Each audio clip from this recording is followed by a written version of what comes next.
Have you ever thought of yourself as Saul? Have you ever wished someone was dead? Are you out to get someone? Do you want someone thrown into jail? Good afternoon. My name is Ron Forbis, Richland Baptist Church. Today is our Wednesday devotion, and I'm going to be reading out of Acts chapter 9, verse 1 through 5 with this very simple question. Are you Saul? So let's read out of Acts chapter 9, verse 1 through 5.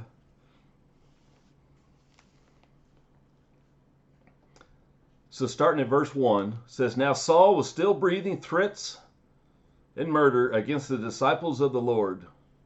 He went to the high priest and requested letters from him to the synagogues in Damascus, so that if he found any men or women who belonged to the way, he might bring them as prisoners to Jerusalem.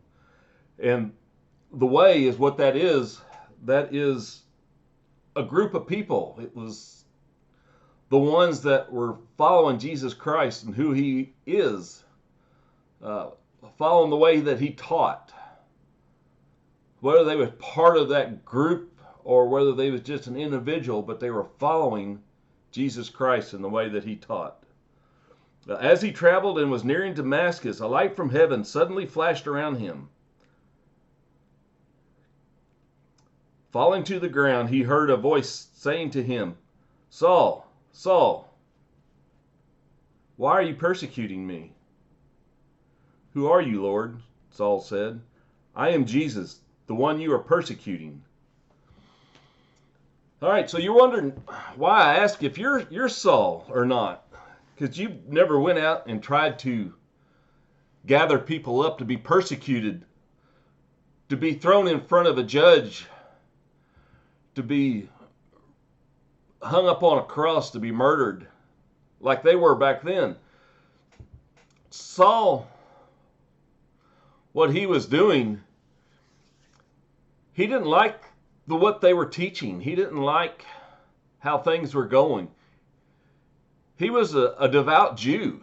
He believed in the old law, but he wanted nothing to do with Jesus Christ and his teachings. He didn't understand what was going on. And today, sometimes we have problems with understanding what is going on. Do you wish someone was dead? I mean, have you ever wished that? That is a real deep subject there. There is people that literally wished that you were dead. There's people that we have literally wished that wasn't around no more. I mean, we wish they were gone. And that puts us in the same boat that Paul was in, that we wish people were dead, which means, according to Jesus on the Sermon on the Mount, we're just as bad as a murderer. Which Saul was a murderer at this time. He didn't physically murder anybody, but yet he brought them to people that did do the killing. And so that put him in the same boat. So are you out to get someone? Have you ever set up a plot to go get somebody, to trap someone in something that they did?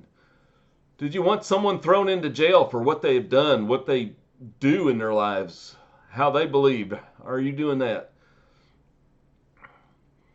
As you go through life and you're doing things that are wrong, you're running down the highway. Let's say you're going 80 miles an hour when you're only supposed to be going 80 or going 70.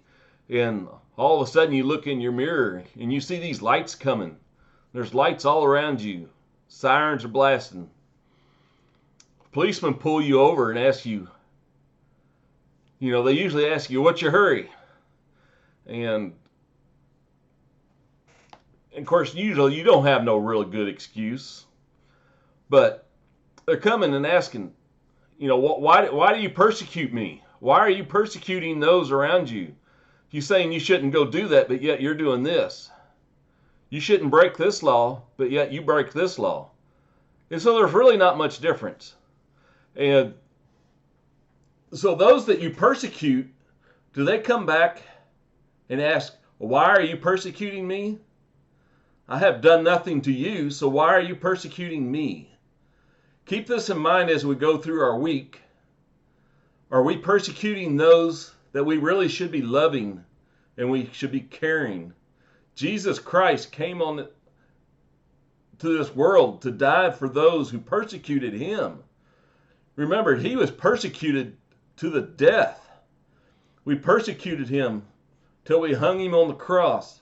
We persecuted him even when he rose from the dead. We were still persecuting him. And we persecuting him until the time that he comes and asks us, why are you persecuting me? Thank you very much.